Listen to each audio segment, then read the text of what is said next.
Bitcoin and things like it is the equivalent of the red pill, okay? We are entering a completely world of uncharted water right now. Have you made any investments in Bitcoin? So, I mean, I personally own Bitcoin in my hedge fund. I own Bitcoin in my fund. I own Bitcoin in my private account. It is a huge deal. It's a huge, huge, huge deal. Because what you're talking about right now is for the next 3 to 5 years, an unbelievably better store value. It is gold 2.0. I think this is a currency that's really going to work eventually. Well, I think it is working, and there will be other currencies like it that may be even better. But in the meantime, there's a big industry around Bitcoin, and people have made fortunes out of Bitcoin. Bitcoin, there is no Bitcoin company, there is no Bitcoin building, there's not even a Bitcoin server anywhere that you could shut down. It is completely distributed. That's what's unique about Bitcoin. It is, for the first time, a way for the two of us to exchange value online without a third-party intermediary. Until the invention of Bitcoin, for you and me to exchange money online, we had to employ a third party, like PayPal, like Visa, like MasterCard, right? Now we live in the 21st century. If we want to have a video call to China, we can do that for free.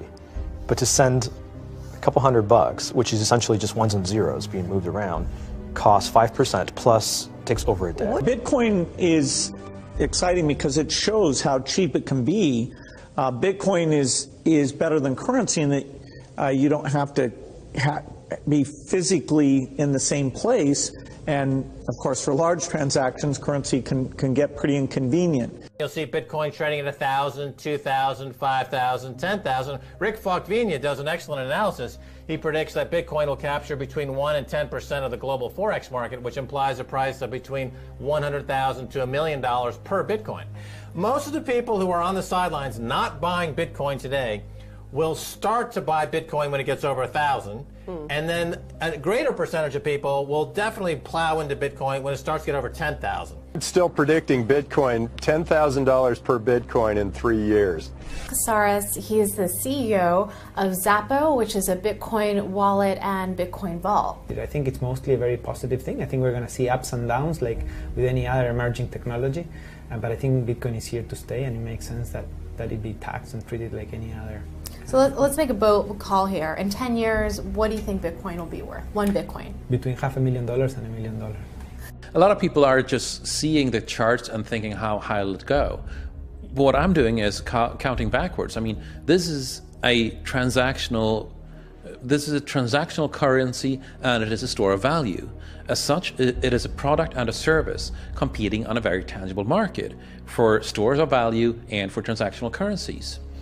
So what is the size of that market? Right, and this is important. And how big a market share can Bitcoin realistically take within a foreseeable time frame? Right. When you ask that question, then you come up with a market cap of Bitcoin total, and then you divide that by the number of Bitcoin in circulation by your estimated time, and seeing how Chinese are buying Bitcoin like crazy, I actually had to adjust this number upwards, but then you come up with a number of about $2 to $5 million per Bitcoin. I suggest that everyone go back to buy one Bitcoin. Not too much, only one is enough. If everyone in this world, people, just to go back buy one Bitcoin, the Bitcoin value go to the $1 million. And when the Bitcoin have $1 million, all around the world will be crazy, and everyone will be the follow, and the other digital currency just to be grandson of the Bitcoin.